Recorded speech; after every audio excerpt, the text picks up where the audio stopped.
Hello there, YouTube. Thanks for popping into the Pick Six Podcast channel. While you're here enjoying some great content, make sure and press that like button, subscribe, alert. You'll get notified when we go live for Emergency Podcast. Might not be this off season, but once the season comes around, there'll be tons of them. So join us in the fun. What's up, everybody? Welcome to the Pick Six Podcast, CBS Sports Daily NFL Podcast. I'm Will Brinson. I'm your host.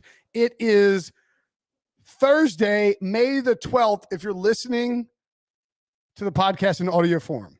If you're watching on YouTube, it is Wednesday, May 11th, and we're going to do some betting awards. But before, we're going to do some awards, some early look at the betting market for NFL awards for 2022. But before we do that, we have to wish our guy, Tyler Sullivan, a.k.a. Sully, happy birthday, buddy. Thank you, Will. I appreciate it. Yeah, man. Really excited for you in this thrilling birthday. Last run of the 20s, too. 29.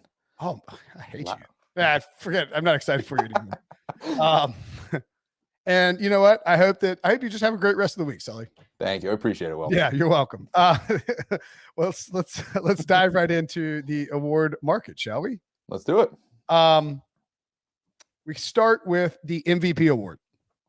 And all odds courtesy of our friends over at Caesars. Josh Allen, I mean, it's pretty crazy, but it's not that insane, is the favorite over Patrick Mahomes at 7-1. Mahomes, 7.5-1.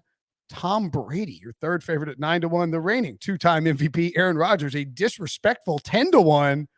Justin Herbert, 12. Joe Burrow, 13. Newly minted Broncos quarterback Russell Wilson checks in at 16-1, along with Matthew Stafford. They'll play, by the way, on Christmas Day on CBS and Paramount Plus.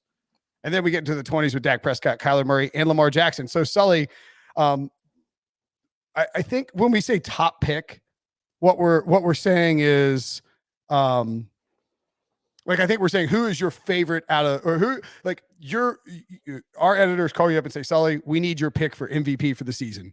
Who are you picking? Like, who do you believe will win MVP in 2022? Not necessarily like who's your favorite long shot. Who do you believe will win MVP in 2022 as we stand here in May? Yeah, it's a good question, and when you frame it that way, because again, you can love a value, and you can invest more heavily in those because you might feel like that's a better bang for your buck. But then again, you still have to have those realistic ones, and Josh Allen's certainly up there. But for me, it's Patrick Mahomes. He's still the guy for me that I'm looking at to say, okay, he's arguably the number one, number two quarterback in the NFL. I'm not putting him much further down that list than that. And I think the storyline's there for him. All offseason, it's been about this arms race in the AFC West with all of these teams loading up, adding talent, and the Chiefs have been the team that have lost talent. They've lost Tyreek Hill, and how is that going to look for this offense with Patrick Mahomes and Andy Reid? And if all of a sudden Mahomes continues to look like Patrick Mahomes with his new cast of characters, they still win the division, he puts up Mahomes-like numbers, I don't know how the storyline doesn't back up an MVP voting for him. Yeah, I mean, I don't disagree at all. I don't know. Like, I think if you go with Mahomes for MVP in 2022, you'll probably be a little bit contrarian in the sense that I expect a lot of Josh Allen MVP picks. Yeah. RJ White was on the pod and pointed out, was it you? You're on with him, right? Yeah, I was there. Okay. Yeah. I was like, there's a great point, Sully, that you may not have heard. You and I talked with RJ White about this, but the change in offensive coordinator is definitely at least a reason to be worried about the Bills. I mean, Josh Allen can win MVP regardless of who's calling the plays, but you probably need to have 14 wins. You probably have to have the 1 seed in the AFC. You have to have a monster season, and all that could happen. But I don't know that I'd want to bet. I would rather bet Mahomes at 7.5-1 than Allen at 7-1, because I think the narrative surrounding Mahomes, as you point out, if he has a bonker season, which he has certainly been known to do, then he can easily win MVP. And we've usually seen him about 5-1, even though he hasn't really been involved in the race in recent years. I'm going to say, let's look. I think keep it inside of 20-1, like less than 20-1 for your pick. I mean, if you firmly believe that Derek Carr is going to win MVP, by all means, go for it. But I will say that Matthew Stafford is going to be my pick for MVP at 16-1. I know they just won the Super Bowl. He didn't win Super Bowl MVP. Did he win Super Bowl MVP? Cooper Kupp. Cooper Kupp did, yeah. So, he's got that chip on his shoulder. Yeah. In all seriousness, Wait, was it Cooper Kupp? I believe it was Cooper Kupp. It was Cooper Kupp, yeah. Yeah. I was mad because I had Aaron Donald as the MVP. Yeah, me too. Yeah. That was annoying. And he definitely could have won. So, I sort of think people are sleeping on the fact that Stafford had, I don't know, a pretty huge season last year.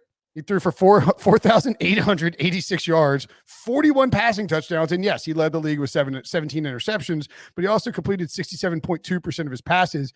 I mean, this was by far the best season of his career. You could maybe argue the 10-6 season with the Lions in 2011 when he had 5,000 passing yards and 41 passing touchdowns. But I just think the way that it went down was the best season of his career. And I don't think, they won the Super Bowl. I don't think many people would argue with it. And now he's going into the second season with Sean McVay. They lose Andrew Whitworth. You're not going to have Robert Woods. You're not going to have Odell Beckham, but you sign Allen Robinson. Kupp is back. There are plenty of weapons on that offense. And, I just think there's a chance that he has an even bigger year, maybe a more efficient year with the same big numbers. And 16-1 is a pretty good value for a guy who is very likely going to be one of the top 2 or 3 seeds, worst case, in the NFC. So I'll take Stafford as my homer pick there. What about your value play? Say anybody 20-1 or more, because I think at this point they've these, we talk about this all the time, but these odds are these are actually not bad for MVP right now. Usually they're much more condensed. Anyway, your value play at 20-1 or greater. I love the Stafford one, by the way. I just think that's great value there too. Even though it's under 20-1, still great value for a guy that won a Super Bowl going into that second year. I love that pick. And you and I both picked, I think, the Rams as the best value play to win the NFC, right? Yeah, for sure. And then for me though, the value pick too, and I know Debo's gonna like this, is Jalen Hurts, 40-1. For me, he's going into his second full season as the full-time starter.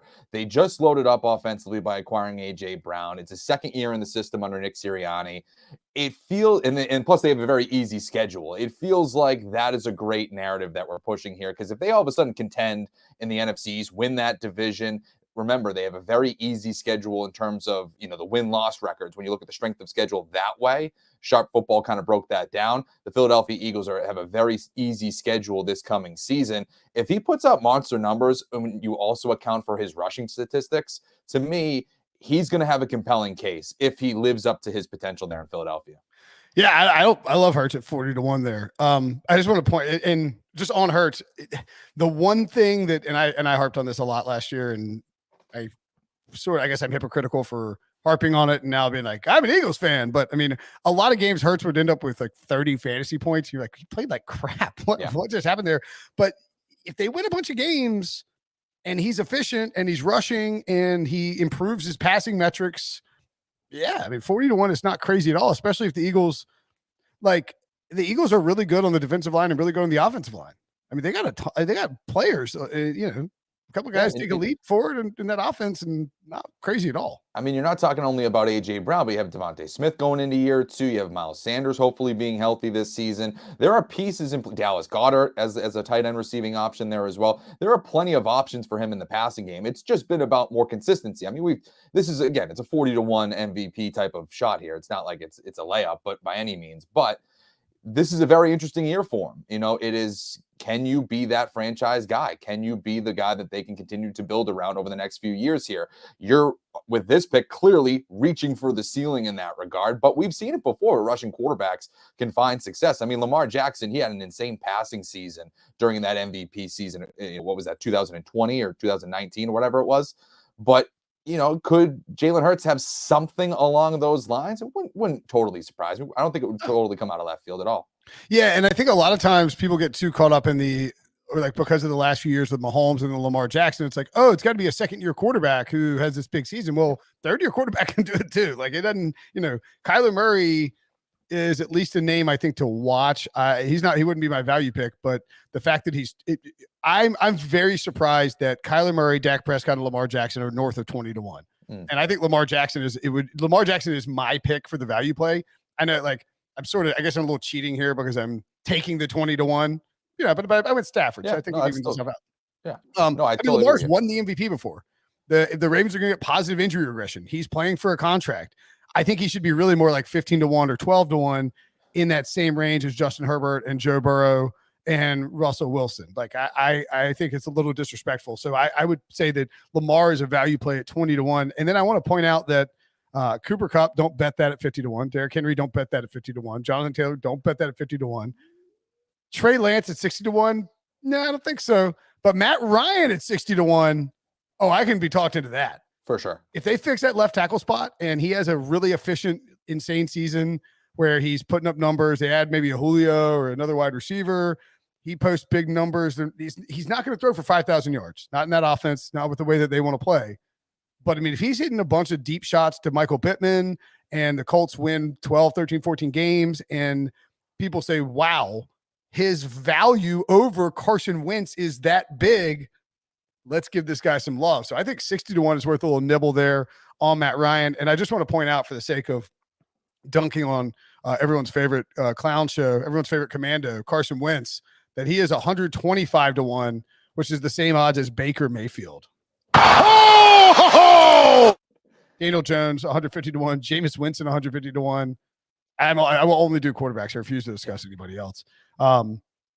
Jimmy Garoppolo and Sam Darnold, 150-1. Teddy Bridgewater, my God, this is a sad state of affairs. Is there anybody? I mean, Jared Goff, 200-1 that's a bridge too far, right? Yeah, it's Justin Fields.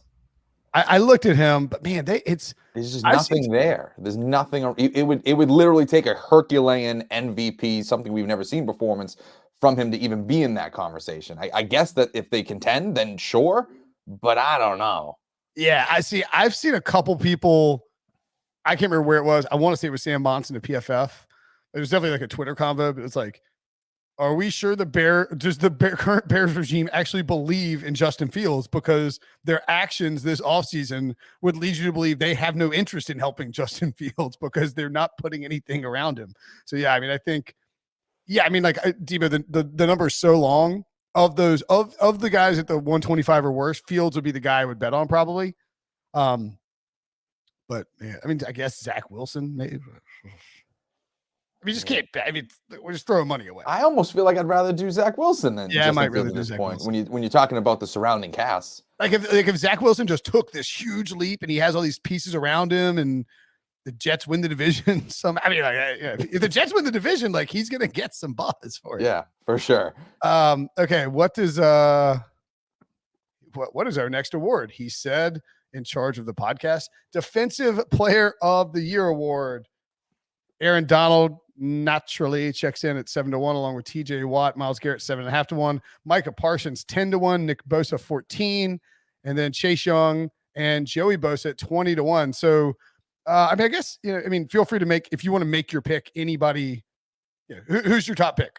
It's Micah Parsons 10-1. I Okay. absolutely love that pick. 13 sacks a year ago, the defensive rookie of the year. I mean, we were talking about him towards the tail end of the year, not just defensive rookie of the year, but he was in the defensive player of the year type of conversations. He plays for a massive market in the Dallas Cowboys. He's going to be on TV all the time, national television, all the time. He's going to have plenty of eyeballs on him. If he simply replicates this type of season and the Dallas Cowboys once again have a year where they're top in the league in DVOA and one of the most efficient defenses in the NFL, they're winning the division, they're vying for a number one seed, and it's largely based on that defense, the face of it is going to be Micah Parsons, and they're going to be looking at him with some defensive player of the year votes for sure. I'm going to go Myles Garrett. Okay. At 7.5-1. It's super short. It's not great value, but because of TJ Watt and his monster season last year where he tied the sack record, the fact that Myles Garrett had the best year of his career really flew under the radar. 16 sacks in 17 games. He had, I had 33 quarterback hits, by far and away the highest of his career. Made All-Pro, first team and Pro Bowl for the second straight year, and is just now he will turn 27 in December. So it'll be a 26-year-old. Is that right? I'm terrible at this. I'll turn 27 in late December. Very much in the mix for defensive player of the year, but again, just got beat out by Aaron Donald. By TJ Watt, excuse me. Donald wouldn't shock me at all, but the sack factor with Garrett, I think we see one thing, and I mentioned this on, oh God, where did I mention this? Oh, on HQ yesterday, HQ on Tuesday. But if you read the stuff around because you and I had to do the positional battle stuff, right? And so, I mean, yeah, not to dive into the muck of the behind the scenes, but like Sully and I were basically told, like, give us a position battle to watch for 8 teams in the AFC, and you're like, what? Like, this it's not even it's like middle of May. Okay, sure. And I started looking at the Browns and just reading into some stuff about the Browns, and actually, it turns out this is educational because it appears that the Browns are completely reworking their passing attack, where they're not going to be this heavy tight end formation type team. They're going to try and open it up because they got Deshaun Watson now. Right. And I think that could lead to more shootouts, more scoring, longer games, more opportunities for the opposing team to drop back and pass, which could lead to more sacks for Myles Garrett. So I think that's kind of a sneaky factor there. Not great odds, but whatever. Who's your value guy? I got a couple of guys here. For me, one of them, Von Miller, 35 to 1. Again, going to a new team in the Buffalo Bills, the Super Bowl favorites. He's going to, inject life into that pass rush, inject life into that defense. High scoring team that's going to see a ton of teams trying to come back on him by dropping back. I was just going to say, very similar to your kind of analysis with Myles Garrett there. This team's going to put up points. Opposing teams are going to be trailing all the time, which allows guys like Von Miller to absolutely tee off on the opposing quarterbacks. So for me, and also they're playing in a division where at least one team in the New England Patriots doesn't have the most sturdy of offensive lines. So there's a couple of games there where all of a sudden you'll be able to go after Mac Jones and really put up some numbers there. Hey, buddy, if Mekhi Becton doesn't work out, and I guess if Teron Armstead isn't healthy and Mekhi Becton doesn't work out, it's just open season for Von Miller and up there in that rifle, that hunting country in Buffalo. And then the other one for me, also another, actually, no, it's not 35 to 1. Excuse me. It's 60 to 1. Max Crosby, somebody I think that's a good call. I missed that one. Super long shot to keep an eye on there. I believe he had like 8 sacks or 9 sacks a year last season. Second team All Pro, first time Pro Bowler, coming off a season, now an off season where he just signed a $100 million contract extension. But all of that aside, the Raiders went out and acquired Chandler Jones. And he is going to now be paired with him on the opposite edge to really wreak havoc on opposing defenses. And if, again, offensive lines are looking at not just trying to contain Max Crosby, but now Chandler Jones as well, both of those guys will probably get more opportunities to get after the quarterback. So if you're looking at a multi-sack season, the Raiders defense is just mowing down this gauntlet of quarterbacks in the AFC West in Mahomes, Justin Herbert, and Russell Wilson. There's a case to be made for, again, the star of that defense, possibly Crosby, to get some love. Yeah, and just one thing to point out when you're making these picks for defensive player of the year, and it's not logical per se, but it is just how it works. You need the team to win. Yeah, it's gonna be really tough for a team that sucks. Even it has to be like a super elite defense and a really bad offense and a bad football team in a tough division for a guy whose team isn't winning to win defensive player of the year. With that in mind, I think I'm going to pick. Actually, I got 3 long shots. I really like the Max Crosby pick. I think actually I have 4 long shots. Trey Hendrickson, I think you could throw in there as well. Sure. 60 to 1. Yeah, Bengals have a big season. Defense takes another step forward. He has a monster year. 60 to 1 is probably just too long for a guy with his pass rushing skills. And then in the 50 to 1 range, Debo, you can scroll up just a little bit. 3 guys in a row, which is, I know, a little much, but whatever. I'll be splashing all 3 of these guys. Derwin James, 50 to 1. Darius Leonard and Devin White all happen to be directly in a row. Thank you, Alphabet, for the hookup there. Devin White is here's my theory on all 3 of these guys. Not only they don't necessarily play. So the reason pass rushers win the defensive player of the year is they pile up sacks. Well, all 3 of Derwin James, Darius Leonard, and Devin White are monster stat producers, right? All 3 guys pile up tackles. They pile up interceptions. They pile up fumbles. They pile up forced fumbles, fumble recoveries. They'll score a touchdown or 2 here and there. Devin White could really take a leap forward this year. Derwin, if he's healthy for a full season, will be in the mix. And then Leonard, is one defensive rookie of the year. So he's no stranger to these voters. Again, you need 17 games from all 3 guys probably. But all 3 teams should be good. So I like that look. for all three of those guys as a splash if you don't feel like investing in the 7.5 to 1 range for Garrett or one of those guys. Oh, and my fault. I should have mentioned, Debo pointed out Jalen Hurts at Caesars is taking, I think, is it Caesars? Debo, sorry. Yeah. Yeah, at Caesars. Jalen Hurts has drawn the most tickets and money to win MVP over the last month. Yeah, a lot. And I think a lot of that might have to do, well, not if it's the past month, then it's not. But again, the A.J. Brown trade will certainly kind of boost that a little bit. I mean, I'm sure a bunch of idiots, as soon as A.J. Brown got traded, bet the Eagles to win the Super Bowl. Like, dummies. All right, let's take a break. When we come back, we'll talk more about what those stupid idiots think about Coach of the Year and offensive defensive Rookie of the Year as well. So Coach of the Year, Dan Campbell is getting some absolute heat at Caesars. Nearly triple the tickets and double the money as anyone else to win Coach of the Year. His odds have shifted from 60 to 1 to 25 to 1 in the last month. Frankly, I don't understand why he was ever 60 to 1. Like, he doesn't have to win 10 games to win Coach of the Year. If he wins 10 games, he's a stone cold mortal lock to win Coach of the Year.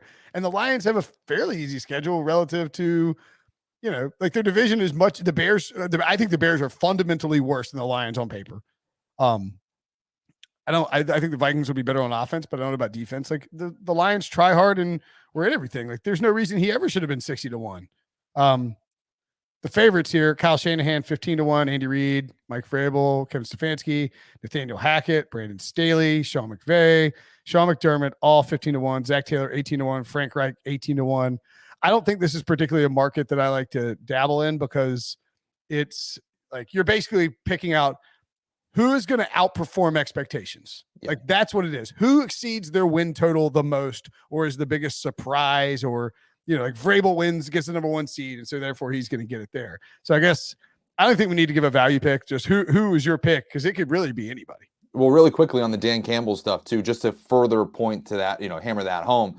You got to remember the Lions again weren't good last season, 3-13-1, but they were 11-6 against the spread. They were in every game tooth and nail. They were a great team to bet on all year. So if a few of those games shift a little bit this season, they had weren't they the first team ever to lose on back-to-back game like, walk-off 50-yard field goal? It was like, I mean, it's insanity. Yeah, like have like 4 of those games break your way and go 7-10, and Dan Campbell's just going to get that award with this roster. Right. And wasn't the week 1 game, I forget who it was against, but like DeAndre Swift San Francisco, dropped that pass. San Francisco broke their back. Yeah, like exactly. So like, you know, it's stuff like that where you go, okay, you get a little bit luckier this season. That could look totally different there. But looking for mine, the top pick, I'll go quickly on it because it's basically the same premise as Patrick Mahomes. Andy Reid, 15 to 1 is somebody to keep an eye on there because again, that whole division is loaded up. They lost Tyreek Hill. If he's able to coach his way to a division title and possibly a 1 seed, then you're obviously having that conversation. That's a great point. In fact, I would rather bet Andy Reid 15 to 1 than Mahomes at 7.5 to 1 because if the Chiefs run away with this division and if they win 14 games and win this division, it's like, this is Andy Reid's finest coaching job yet. And he will absolutely be in the mix for it. I'm not betting Vrabel. I'm not betting Stefanski because he's got a quarterback upgrade. Hackett got Russell Wilson, so he won't get as much credit. Staley is the golden boy, I guess, but 15 to 1 short. McVay, no thanks. McDermott hasn't won it, so I mean, I guess like a 15-win season for the Bills could do it. I'll give you my favorite one though. That, you know, the Andy Reid one was again just something to keep an eye on because it's a very similar premise. Yeah. But the number one that I love out of all this is Mike Tomlin, 50 to 1. That one for me, I absolutely want to hammer before the start of the season. That's a great call. Never had a losing season as a member of the Pittsburgh Steelers, as the head coach of the Steelers. Still has a great defense with TJ Watt and all those guys going into next season. All it really predicates on is if he can get consistent quarterback play. If Kenny Pickett or Mitchell Trubisky are halfway decent, and again, all you have to do is upgrade from Ben Roethlisberger of 2021. It's not this future Hall of Fame quarterback that they're trying to. The corpse of Ben Roethlisberger. You just have to, the corpse, exactly. The corpse of Ben Roethlisberger. You just got to be better than that. And he has the third worst odds. That is so disrespectful. I think they can do it. And so all of a sudden, if you're talking about them competing as even a wild card team. Dude, 10-7, and you somehow steal that division, or you get as a wild card. People are like, okay, that Tomlin's fine. Same thing as Reed. It's like this is his finest work yet. The other one, and like I know this is, I would much rather bet Tomlin, but I mean Pete Carroll 61 is a little disrespectful. Like, what if he cobbles together a 10-win season with Drew Lock and Geno Smith? Like, I mean, that's not. I mean, crazier things have happened, right? I mean, even if they get Baker Mayfield, or even if they, whatever quarterbacks are available, it won't shift his market too much, but it could raise his ceiling. The gum smacking 10-win Pete Carroll with Drew Lock, Geno, and Baker at 60-1 is. Oh, I'm at least intrigued. All right, offensive rookie of the year. I had my buddy Newman hit me up about these. He said we got these up, like on the old local. I saw the odds when they were first posted and was disgusted. I don't know if it was disgusted with Caesars, but like, yeah, I mean, this is the rant that I went on when we were talking about these. I mean, I get it. There's a lot to shake out before we know who's going to have what usage, and the books don't want to be burned. But there can't be 7 guys at 10-1 or lower. Like there's not even that for the MVP. I mean, it's basically the mission from the sports books that they don't know what the hell is going to happen with the offensive rookie of the year. They want to maybe the Jamar Chase thing got him last year. I don't know. Or maybe they were worried about the Mac Jones thing last year, but like all these dudes under 20-1. I mean, Sam Howell is 25-1. Sam Howell is probably not seeing the field this year. Like it's a problem for the Washington, thingamadoos, if Sam Howell's on the field a ton. There's another one that's ridiculous on here. Who is it? Well, I think I put him as Strong is okay. He's 60-1, but like, I don't know. Pick whoever you want. I mean, these odds are just. Malik Willis is 12-1. He's probably not seeing the field for the first half of the season, so I think it's mostly pick who you want up top, and we can move on because there's really just not a lot of value. Yeah, and you can make the same case for Desmond Ridder, 16-1. We don't know if he's seeing the field or not. I mean, at that point, yeah, there might be some value. One of these quarterbacks was taken in the first round, and the rest weren't even taken in the second round. Like, exactly. So Kenny Pickett is someone who I think naturally people gravitate to because it's a quarterback. It's the first guy taken in the first round. But again, 6-1, I don't particularly love it. The one that I think is the most intriguing is Christian Watson, 10-1. If he adopts even a fraction of the target share that Devontae Adams leaves behind, and if he gains any sort of chemistry with Aaron Rodgers, you're talking about a guy that can put up numbers that are comparable to like a Jamar Chase or something like that, previous winners there. So for me, he's the only one I'm paying a ton of attention to, but it's really only linked to, again, his quarterback and the hole that the Packers have in that offense. Yeah, I mean, I really hate all these odds. Like, they're terrible. Like, Treylon Burks would be kind of interesting because he's wide receiver 1 in Tennessee at this point, but he's 8-1. Like, I mean, is that true though? Because I mean, Robert Woods, maybe is at least more experienced. Yeah, no, that's a great point. I mean, I hate these odds. I guess I would look at, like, if you were picking right now, for CBS for the .com, who would you go with? It would be Christian Watson. Okay, that would be my pick. Yeah, that's a perfectly fine pick. I think I would go on a limb, and this would be my bet too, I guess, my short one. But I mean, I'll say James Cook. Super Bowl favorite, invested pretty early in him. Devin Singletary looked good down the stretch, but hasn't been consistent throughout his career. I don't think they really love Zach Moss. Yep. Maybe they let James Cook, and maybe he's just Dalvin's brother, and it's like the TJ Watt thing where he's just good and nobody knew it. I did notice one value play, and if you got one, feel free to throw it out. But and this, I only noticed this, and it hit me because these stupid positional battles we had to do. But David Bell at 80-1. Okay. I mean, he's probably going to be the starting slot guy for a Cleveland Browns team that might end up having 17 games of Deshaun Watson because his suspension won't happen until 2023. Not crazy. Don't hate it. Where's Sky Moore in all this? Where is he? Dude, he's like 12-1. It's insane. God. It's 15-1.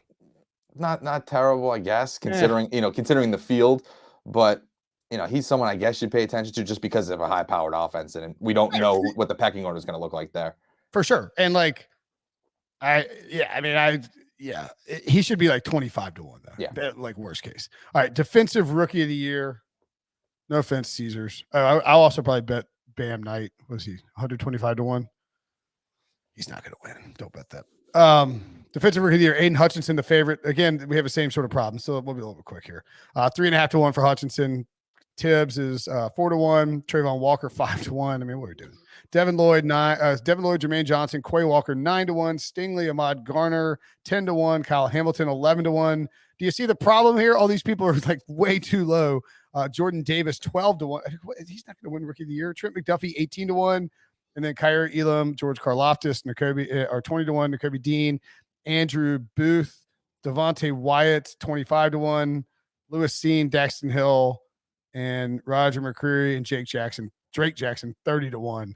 Who would be your pick if you were making a selection for the CBSSports.com website? Like if I had to make a pick, it's Aiden Hutchinson, just because I think he'll put up the numbers. But if you're looking for value here, for me, it's George Karlaftis. I think that he's somebody that, again, is on Kansas City, high profile team. They'll probably opponents will be trailing, just like you said. It's the same type of formula. First round pick, pass rusher, 20 to 1.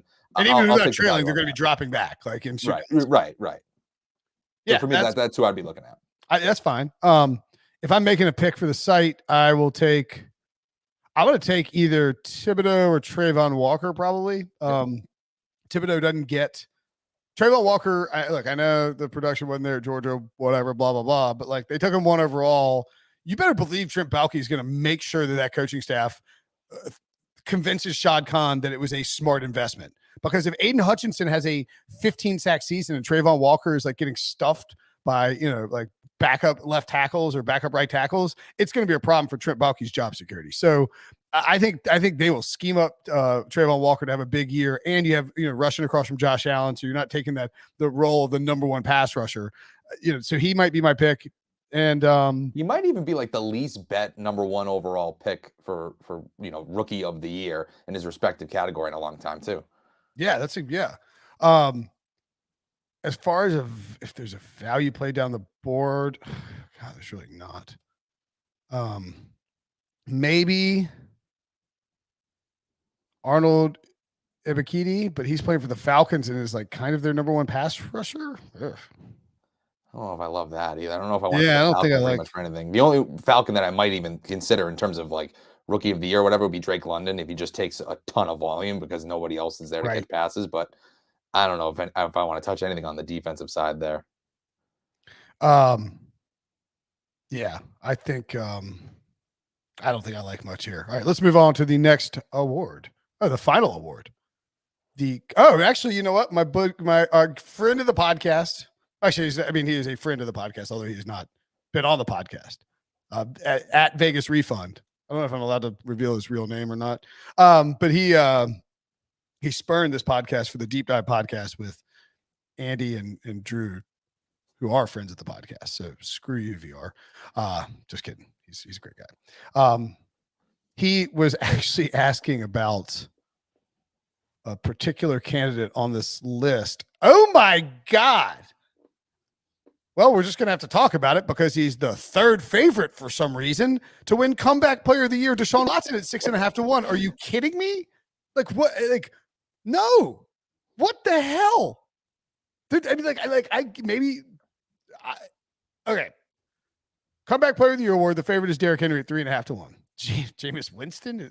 I don't know what's worse, Jameis or Deshaun. Like neither one of those. Like there's 0.0000000000001% chance that Deshaun Watson wins comeback player of the year award. There were voters who wouldn't give Aaron Rodgers an MVP vote because he didn't get vaccinated. No one is giving Deshaun Watson comeback player of the year award because he came back from sitting out a season during which he was charged with 22 allegations of sexual assault. Like that is not happening with those voters. I cannot see that happening. There is no way he should be 6.5 to 1. Do not bet that. It's absolutely ridiculous. I mean, can you imagine him going up to the podium at the NFL honors being like, thank you for this? It's like, if Roger Goodell would nuke the votes, he would just not let it happen. You can't. It would be it's a PR nightmare for the NFL. Nobody's going to vote for it. It's the worst bet on the board by far. It's the worst bet we've discussed today. Yeah. Like when we were talking about this in the chat, and I didn't even see anybody post it. I thought it was like 25 to 1. And even then, that's a terrible bet. Can't touch it. Can't touch it. But It's not like, you never want to say anything's not going to happen. This is not going to happen. It is not going to happen. Definitively not going to happen. If he wins the award by virtue of the votes, the NFL will call the Associated Press and demand a recount. In fact, I wouldn't be surprised if they tell the Associated Press, keep him off the ballot. Yeah. Like, do not put him on, because there's a decent chance, the way things are running, Sully, that Deshaun Watson plays the entire season, and we don't know the outcome of his off-field cases, the civil lawsuits, and or the conclusion with the NFL. So you would, if you gave him the award this year and then he's suspended like 12 games next year, you're going to give him the award again. Yeah. You know, like this is, I can't believe they listed this.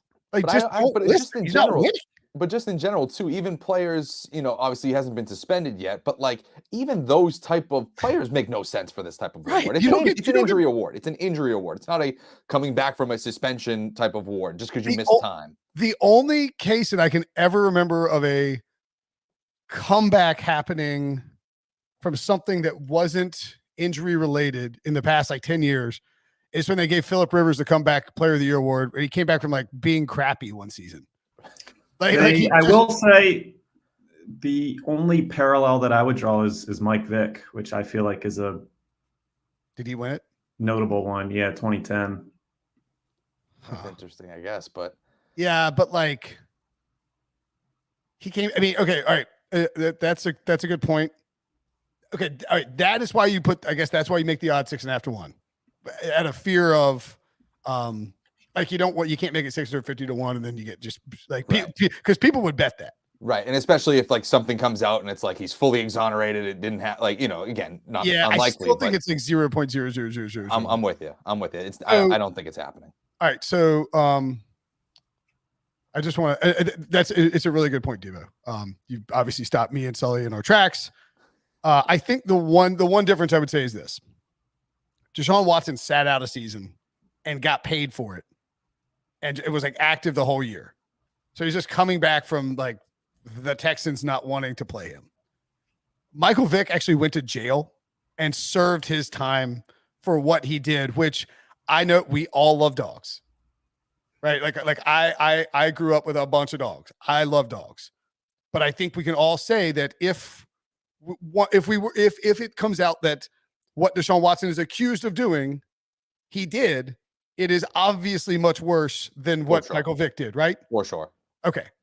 I was running that in my head. I'm like, I'm not crazy, right? Like, I mean, so, and again, like Vick went to jail, served his time. I believe did he miss? So did he go to jail in 2008? I was sports blogging in 2008. What a world. I think earlier than that, because I know he missed the 07-08 seasons. Right, because that was the Matt, that was the pick that turned into Matt Ryan, right? Yeah. That season. Petrino quit mid-season. They drafted Matt Ryan and hired Mike Smith the next year. And in 2009, he was not the Eagles' primary starter. Started one game, I believe, but his real comeback of the year season was his second year back into the league after those 2 years off. Yeah. That's right. Okay. So, I mean, like, I think that's like, again, Devo, tip of the cap to you. It is a fantastic point, but he missed 2 seasons for violation of the league personal conduct policy. So 2 full seasons missed and went to jail. Like, he served his time. People can they can hate Michael Vick for what he did, but he served his time as per federal and or state regulations. So, and then he, was on the Eagles and didn't play. I think he had 13 attempts, 6 of 13, 1 touchdown, didn't play much. Did he run at all in that season? Did Andy Reid, Devo, you probably remember this, but yeah, he had 24 rushing attempts for 95 yards and 2 touchdowns. So a little bit of situational rushing, and then came back in that 2010 season, of course, famously, I think they opened in Washington, and Andy Reid uncorked Vick on that. Was it the first play from scrimmage, Debo? I think you're Or I'm thinking of 2011. 2013, Chip Kelly's first game, or first couple of weeks, there was a Monday night against Washington with a big connection with Vic and Deshaun Jackson. Yeah. Oh, man. That is what I'm thinking. Yep. It was Monday Night Football week 1. It was like the first play. Or maybe, I don't know. Everybody was like, Chip Kelly is going to be an all-time NFL head coach. Man, I'm really I've been doing this too long, I think, at this point. It all blurs together. I swear I thought there's that bomb. There's a bomb from Vic to Deshaun Jackson to like. Yeah, I mean, that definitely happened multiple times. Okay. Like that. I swear it was week 1 against Washington. Maybe I guess I'm crazy. They played Green Bay and lost in week 1 in 2010, and that's also the team that ended their season in the wild card round that year. Here it is. Sorry, it wasn't week 1. It was the absolute merciless Monday night slaughter of Washington, 59-28 that was the 2010 season in week 10. Week 10. First play from scrimmage, 88-yard bomb from Vic to Deshaun Jackson. I don't know why I thought it was week 1, but like it was maybe Michael Vick's first primetime game. No, he played on Sunday. I don't remember anything. Anyway, you get the point. Yeah. Back to comeback player of the year. We haven't even made our selections. We just ranted on to show why Deshaun Watson won't win for a good 15 minutes. Who would be your so the favorites are Derrick Henry, Jameis Winston, Deshaun Watson, 6.5-1, Daniel Jones, 8-1, Michael Thomas, 9-1, Mitchell Trubisky, 12-1, Christian McCaffrey, 12-1, Marcus Mariota, 12. A lot of people coming back from just getting benched or not playing last year. Well, that's my biggest thing. And then some of them too, it's not only just getting benched and all of that too, but like Derrick Henry, the favorite, he came back last year. Like he's already played. He's already back. He already made the comeback. So I don't understand where this is going. Like, okay, he'll just be healthy this season, but like, all right, we already saw his comeback. This is not his comeback. Yeah, it's very odd. Okay. I'm trying to find the longer odds here. I'm all over the place. J.K. Dobbins, 16-1, Cam Akers, 18-1, Nuke and Chase Young, 20-1. Chris Godwin got hurt in the playoffs, 25 or at the end of the season, 25-1. Drew Lock, 25-1. Travis Etienne, 25-1. Khalil Mack and Allen Robinson and Juju, 25-1 as well. Any thoughts on who you like the best? If we're looking at the top of the list, in top of the favorites, I don't mind Daniel Jones at 8-1, especially getting Brian Daboll now into that offense. If he can, sprinkle his fairy dust like he does to Josh Allen there, that changes his dynamic there. And I think he's come back. What was it? It was a neck injury, right? It was something. Oh yeah, that's right. He got hurt, and it was a concussion and then a neck injury. Yeah, because Glennon and because I looked to see like, okay, who actually missed the rest of the season? Because I feel like that warrants, it's not a Derrick Henry like he came back. I want to see who actually just completely missed the rest of the year whenever they suffered their injury. And you could also just say he's coming back from Joe Judge, which is a thing that's also true. There's a narrative there as well. And so if Daboll can fix him in any degree and he starts looking like a legitimate franchise quarterback, I think that makes a lot of sense. But value-wise, you kind of, alluded to it when you were going down that list. Travis Etienne is very interesting at 25-1. Already has the rapport with Trevor Lawrence. It's, obviously he still has to get his feet wet in the NFL to a certain degree, but there's a rapport there. The coaching staff's better. I'd be really fascinated to see how he kind of, situates himself there in that backfield. I think there's actually a little bit of value here in two running backs, Christian McCaffrey, 12-1 and J.K. Dobbins, 16-1. Dobbins actually tore his ACL before the season started. So even if you're talking about the team that has, I think the stat from CBS Sports HQ, it's like 2,500 more rushing yards than anybody else since 2018. They're going to run the ball a ton in Baltimore. If Dobbins is healthy for 17 games, which is not crazy. I mean, he has like no wear and tear on him. He is crazy explosive, could easily run for 1,000 yards in that system if he is the lead back. And if that happens and, and the Ravens are really good, it would be super easy to pick him as comeback player of the year because, he just checks all the boxes, right? Like high profile position, 0 stats last year, really productive, good team. involved in the playoff race. And then I think McCaffrey technically came back last year too, but then left again because of injury. And so right, yeah. If McCaffrey just has a CMC season where he goes for 2,000 total yards, like it's just not, I mean, if you get 16 or 15 or 16 games for Christian McCaffrey next year and he's really good and the Panthers are a middling team, I could see that like he should probably be lower than 12-1. And I don't know why Cam Akers came back for the playoffs and like they won the Super Bowl. Right. That's another one where it's like, all right, he's already back. So I don't know what you want me to. And the other one for me, just the last one on my end, Juju Smith-Schuster. Hey, by the way, I think the ETN one is a must bet at 25-1. It's the same there, as well as Juju Smith-Schuster. I think in that same realm, somebody to keep an eye on there. He was limited to 5 games last year with a shoulder injury now. It's not like he tore his ACL or ripped his Achilles in half or anything like that. His lower body, his speed should still be there. It's a shoulder. It should be, an easier thing to come back from for a wide receiver. And if he is the number one option for Patrick Mahomes, you're talking about like bonkers numbers for him. Yeah, sure, for sure. I think Trey White at 30-1 isn't crazy. Like, yeah. And like you have to avoid. I mean, you almost have to avoid a defensive player of the year situation with him. I'm just looking way down the. Carl Lawson at 60-1. Mm-hmm. I mean, Jets are okay. Carl Lawson piles up the sacks. Didn't they add a pass rusher? Oh, yeah, they get Jermaine Johnson. Like Jermaine Johnson comes in and makes it easier on Carl Lawson. He has a big season. 61 didn't out of control. Will Fuller should be just no, don't bet Will Fuller. Okay. That's it for the award market. A nice tidy 46 minutes. That's my birthday present to you, Sully. Thank you. I appreciate it. Yeah. And thank you for doing the podcast. You're on here a ton. We really appreciate it. And of course, I wish you good luck in all your future endeavors. Thank you, Will. I appreciate that. All right, Sully. For Sully, I'm Brinson. We will talk to you guys later.